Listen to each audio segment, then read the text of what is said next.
Welcome to Ceartas Connect, Create Change, a podcast to keep you up to date with everything that's going on at Ceartas.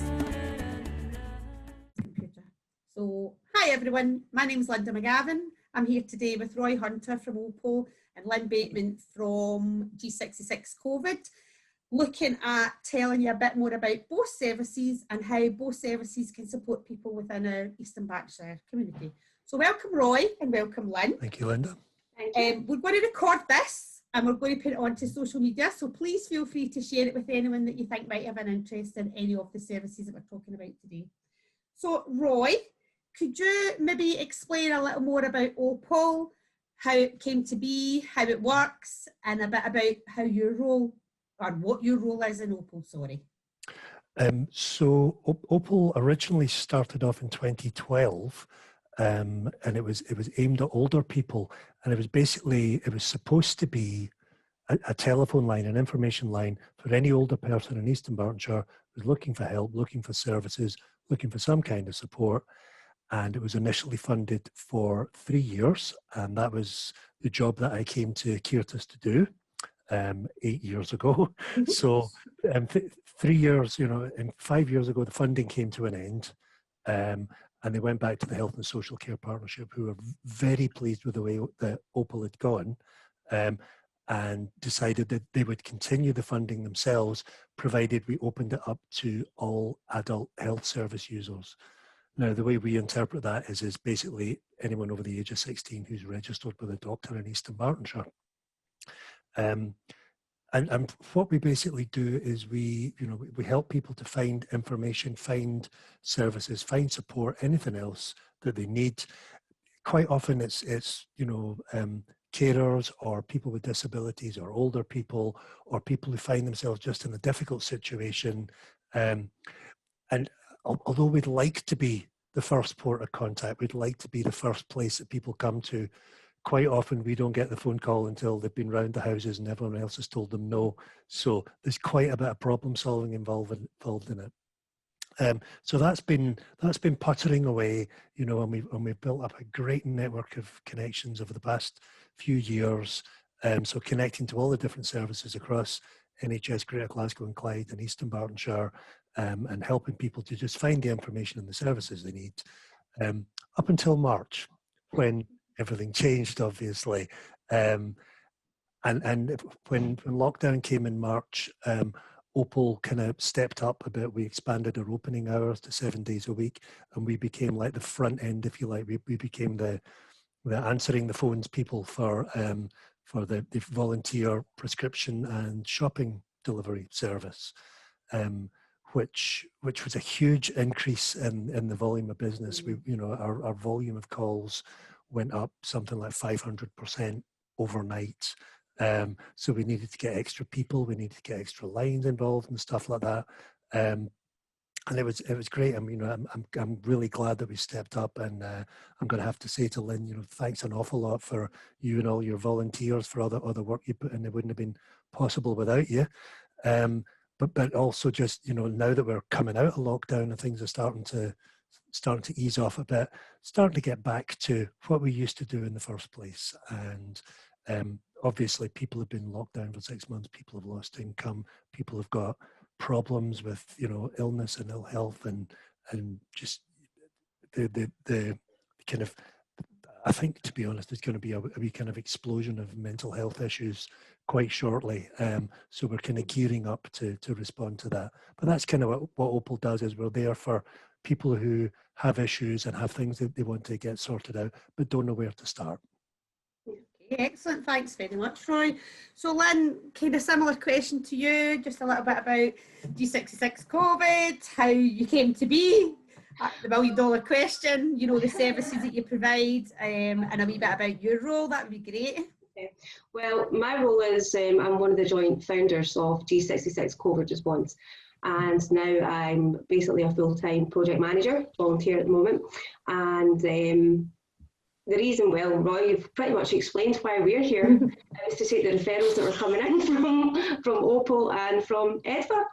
So it was quickly identified that all these calls were coming in, but there wasn't actually a volunteer team to really refer on to. So we quickly put G66 Covid Response together, and that was to service referrals for assistance coming into the areas of Waterside, Kirkintilloch, Lenzie, and also Auckland Ayrn. So we basically got ourselves to a position where we put area coordinators in all these different areas, and each area coordinator had their own group of volunteers. So it was the local area with local volunteers. Initially, we were set up for vulnerable people who couldn't get out of their house because of COVID and required shopping and prescription services. Now, we managed to get ourselves set up with the assistance and with the support of your Kirky, who have been absolutely amazing, and also with our local supermarkets, Tesco and Sainsbury's, who have supported us as well, because the majority of our shops actually go there. With the protocols that we've put in place, that's the shops that our volunteers attend. So basically, yeah, that's where we are. We initially started with over 100 volunteers at the height of the pandemic. That was mainly because so many people were furloughed and weren't actually going out, no one was going out. So people joined up, and it was absolutely fantastic. We are still a very, very busy organisation. We've adapted slightly, just as things are progressing. And as you speak to more people, there's other needs that people have that we've identified that, yes, there's someone in our community that we can match you up and they can help you with that service. So now we're sitting still about 50 plus volunteers. We have 4 administrators. They take the referrals. So we work on a rota basis. So we have the 4 area coordinators, the 4 administrators. We have still about 7 area coordinators, and then our volunteers on top of that. The volunteers, they are the most important part of this organisation. There wouldn't be a G66 Covid response without them, because we would take the referrals in and there would be no one to put them out to. The feedback that we've had from the people that we support is absolutely, it's just phenomenal, and it makes what we're doing real and so worthwhile. You know, our coordinators, they also work from home. It's only the volunteers that actually go out and visit the shops and pick up the prescriptions and do the other kind of services that we've been asked. But the coordinator's role is so important as well, because they make that initial contact with the people that we support. And having been a coordinator and put the coordinator hat on myself, sometimes that person you're calling, that might be the only person I've spoken to in days. You know, so you could be on the phone for 45 minutes, you could be on the phone for an hour talking about everything and anything. You build up. I think that if to take anything away from COVID positive, it would be the fact that it showed us as an organisation that our communities care about the people in our communities, and they want to do something about it. And it's about building building relationships in our community as well. And the relationships, I think, that's been built is absolutely fantastic. It really, really is. So it's a great, great thing that we've started, and I hope goes from strength to strength. So, Lynne, that was great. You kind of adhered to some of the expansions in the services that you're now providing. I wondered if you could maybe tell us a little bit more about that, make people more aware of what the services are. Yeah, sure. I mean, going forward with the relationships that we are building with the people that we support, we're finding out that there are other needs that they have, such as they might have some light garden work that needs done, or they might have a dog that needs going out walking. We've been asked for other things, such as, you know, some simple things such as posting letters, to quite complex referrals where we're taking referrals from citizens' advice, or taking referrals from Opel, and doctor's surgeries where people are needing to get to hospital, or doctor's appointments, opticians, and they're coming to us and asking if we can provide a support driver, which we do, and we haven't actually had to. That's never been a problem to us. We've managed to actually get someone who can do it. Looking forwards as well, that we have an awful lot of return clients as well, people that we support, and we're seeing that it's not just COVID. You know, the reasons are now changing from just being COVID to being that actually these people haven't had that kind of level of support where they've not been eligible for some services and just don't quite meet the criteria. So, for example, someone with kind of poor mobility or mental health issues who can get out the house one day but can't get out the house the next week, you know, they're coming to us for support for various services such as their shopping, their prescriptions.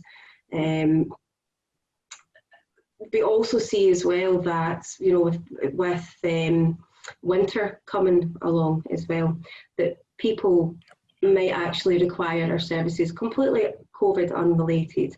You know, someone who is actually not able to get out the house because of the winter bad weather, but generally can go and do their shopping, or has a family member that can go and do their shopping and takes it to them, but they can't get out the house, who are they going to phone? So it's really, really, really important that we get our service out there, that we can actually, you know, we can help them. We've got volunteers, local volunteers that stay around the corner from you. They can go out and they can do that for you. So we're very much battening down the hatches just now for winter, not just because we don't know what's going to happen with COVID, because we just generally just don't know what's going to happen weather-wise. That's great, Lynne. Thanks very much. Roy, I wondered if you could maybe detail who is eligible. I know you kind of touched on that, but the eligibility for the service, you know, if there's any costs involved, and what's really the best way for people to contact Opel. Right, so as it stands at the moment, I mean, the G66 Covid Group have gone off on their own, and it's now a freestanding thing. But the service that Opel was part of with EDFA, you know, as part of the partnership, covering all of East Dunbartonshire, is still there to some extent. So even out with the G66 area, we can still get shopping for people who are self-isolating or have been told to shield, and prescription pickups as well. So that is still there. It's a free service. Calling Opel is free always. Well, you know, it's the cost of a local telephone call, but the information and whatever you have, you know, whatever we provide you with, that's free. Eligibility for that is if you're age 16 or over and you live in East Dunbartonshire, it's good enough for us. But in general, going forward, we are kind of looking at what's going to happen for the rest of East Dunbartonshire, because, you know, I'm going to have to tip my non-existent hat to Lynne here in providing such a great service in the G66 area. But there's also the rest of East Dunbartonshire to think about, and, you know, and who's going to step up to do that. And as I say, at the moment, we still have people volunteering across the rest of the area, not in so coordinated a fashion, but obviously Lynne's group now has their own telephone number and their own contact details, and we'll be making referrals straight to them. But people elsewhere in East Dunbartonshire can still continue to phone Opel and get the services that way. So you can phone Opel on 0141 438 2347, or we also have an email address, mail@opeleastdun.org.uk, which you can get, you know, any time of day. The Opel telephone line is Monday to Friday, 9 to 5, and also Saturday mornings. I think it's going to 10 till 1 as of this weekend. So, but, you know, it's still there in the way it always has been. And it's not just, obviously, Opel's not just for kind of shopping and prescription stuff as well. It can also be for any other service. And, you know, we can help people with benefits or accessing health services, or finding support, or, you know, whatever it is they need to do. If they're looking for a way to volunteer even, we can help them with that. And can I ask you the same question, just really about eligibility for your service, any costs involved, and what's the best way to contact yourselves? Absolutely. Well, as we're a local community organisation, we don't have any specific criteria to be eligible to speak to us and ask for help. We're just simply about community helping community, neighbours helping neighbours. If there's anyone at home and they think, is there anyone here to help me do this, such as, you know, the dog walking or anything at all, we can't always guarantee that we can get a volunteer to do it. And it might not always be appropriate for one of our volunteers to do it. But pick up the phone, and our phone number is 0141 280 9527. Pick up the phone and ask us. You know, we're working in partnership like with yourselves, you know, Grace as well. If we can't help you, we will refer it back to someone else and say, can you help? So that is the important thing. The important thing is to get, you know, our message out there that we are community helping community. If we can't fix it, then we'll hope someone else can. You know, it's about putting you in touch with someone else as well. You can also, cost-wise, sorry, I should have said, the only cost there would be if you're calling our own phone number, like Roy says. There's no cost to our services because we actually have secured funding to pay our volunteers' expenses. So they, you know, we pay them for their petrol, anything else that they accrue, just going out and delivering that service for you. So there's no actual service to the people, no actual cost, sorry, to the people that we actually support. Like I said, we've got our own phone number now that's open Monday to Saturday, 9 AM to 6 PM. You can also contact us via our Facebook page by private messaging us.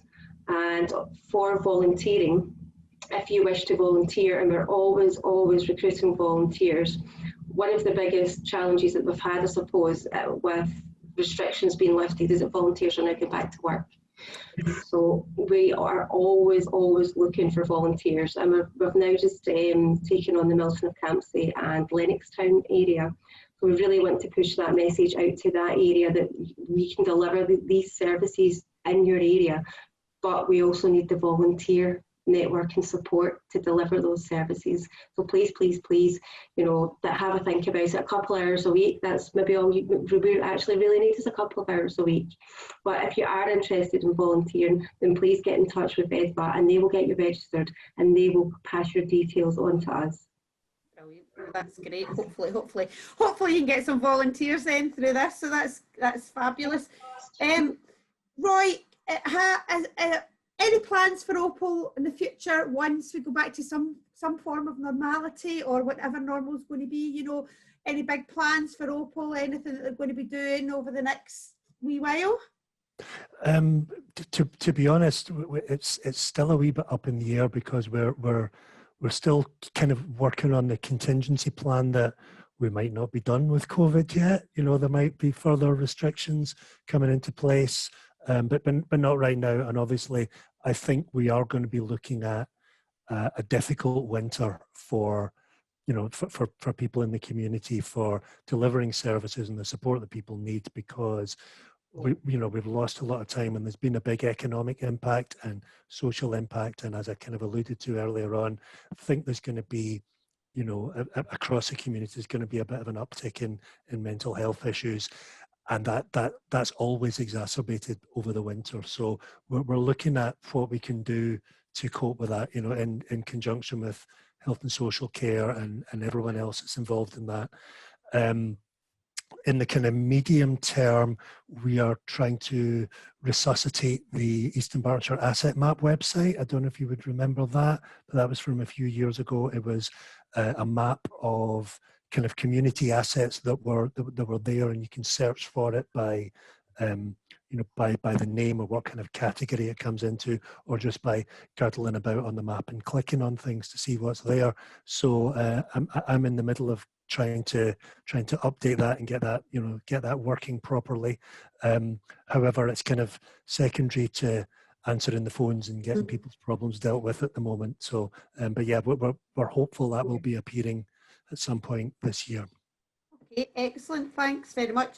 Same question to you, Lynne. I know you kind of alluded to earlier on that the service is expanding to include Milton of Campsie and Lennoxtown. So anything else that you are wanting to do or wanting to take on, or anywhere you see? Well, we just want to go from strength to strength, and I think that's exactly what we're seeing just now. We're seeing the organisation, you know, develop and evolve rather. So, you know, all we want to do is keep assisting our community. Like Roy said as well, we're basically battening down the hatches just now for winter. People are going to need assistance just generally through, you know, normal colds and flus that they would normally get, and, you know, looking for our assistance to help with, you know, shopping, prescriptions, whatever. As a group going forward, as an organisation going forward, we're in the process of becoming a constituted organisation, and fingers crossed that is actually going to be one with charitable status. Brilliant. That's a huge achievement for us. It really is, and it speaks kind of volumes where we think that, you know, the sustainability of our organisation is going to be in the future. No, great plans. Well, thank you very much, Roy and Lynne. It's been great to talk to you, find out more about both services. Is there anything else that you feel we've missed out or really important that people know about? And I'll pass that one to Roy first before we finish. Not really. I'd really just like to again reiterate my thanks to Lynne and all the volunteers, and not just the G66 volunteers, but everyone across East Dunbartonshire, and, you know, everyone in fact who's you know, risen up to this kind of challenge of COVID-19 has really been, you know, quite an exceptional response. And in times when it seems that our communities are becoming more kind of disconnected and disjointed, that kind of reaction, you know, was both surprising and heartening. So thanks again to all the volunteers and everyone who stepped up. Thanks, Roy. And Lynne, anything else you'd like to say before we finish? Yeah, I think I really just want to put out a huge thank you to our volunteers. I have to, because without them, there is no organisation. You know, if it's pouring the rain, standing in puddles, you've no idea some of the weather conditions that we're having. Within half an hour, you make that phone call, and there's a volunteer out in their car, and they're out and they're delivering. You know, so it's absolutely incredible, and, you know, I just want to thank them so much on behalf of the organisation, but also on behalf of, you know, the people that we're supporting. Not to go on too long, but can I also really just say a huge thanks to our funders as well. Without the funding that we've actually had in place, it'd be not impossible, but it'd be very difficult to run the organisation that we actually have in place just now. Especially at local funders as well, which is the Kirkintilloch Rotary Club and also the Kirkintilloch Men's Choir. They've been fantastic with their contributions to our organisation, National Lottery, and also the Emergency Trust as well, who have backed us. So thank you so much, and yourselves at Opel, EDVA, your Kirky, just everyone, thanks. No, that's great. Well, thank you, Roy, and thank you, Lynne. As I say, we'll get this recorded and we'll get it out, but thanks both of you so much for your time today. It's been wonderful. Thank you. Thank you for tuning in to Ceartas Connect, Create, Change. For more information on events and activities, follow us on social media at Ceartas Advocacy.